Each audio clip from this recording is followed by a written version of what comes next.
২৪ ঘন্টার মধ্যে ভারতের উপর আরও শুল্ক চাপানোর ট্রাম্পের হুঁশিয়ারির পরেই রাশিয়া সফরে গেছেন ভারতের জাতীয় নিরাপত্তা উপদেষ্টা অজিত দোভাল। বলা হচ্ছে যুক্তরাষ্ট্রের হুমকি মোকাবেলায় রাশিয়ার দ্বারস্থ হয়েছে ভারত। যদিও দিল্লির দাবি এই সফর পূর্ব নির্ধারিত, যার লক্ষ্য কূটনৈতিক সম্পর্ক জোরদার। রাশিয়ার কাছ থেকে তেল এবং অস্ত্র কেনা নিয়ে ভারতের উপর বরাবরই অসন্তুষ্ট যুক্তরাষ্ট্র। তবে সম্প্রতি মস্কোর কাছ থেকে তেল কেনা নিয়ে দিল্লির উপর ক্ষোভ ঝাড়েন ডোনাল্ড ট্রাম্প, দেন জরিমানার হুমকিও। এমন আবহেই মঙ্গলবার আবারও হুমকি দেন এই মার্কিন প্রেসিডেন্ট। আগামী ২৪ ঘন্টার মধ্যে ভারতের উপর নতুন শুল্ক বৃদ্ধির বার্তাও দেন। ট্রাম্পের এমন হুমকির দিন পেরোতেই বান্ডেল থাকলে প্রতি সেনমানিতে টাকা বাঁচবে।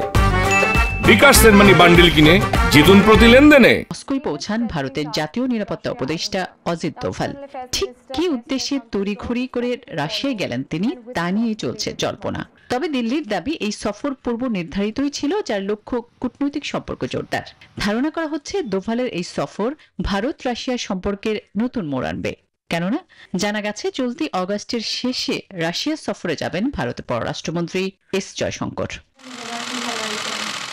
এদিকে শুধু দিল্লি মস্কোর বাণিজ্যিক সম্পর্ক নিয়ে ভারতকে হুমকি দেননি ট্রাম্প। ইউক্রেন যুদ্ধ ইস্যুতেও রাশিয়াকে শাসিয়েছেন তিনি। জানান শিগগিরই রাশিয়ার তেল বাণিজ্যের উপর নতুন নিষেধাজ্ঞা দেবে তার প্রশাসন। আসমাতুলি, নিউজ 24।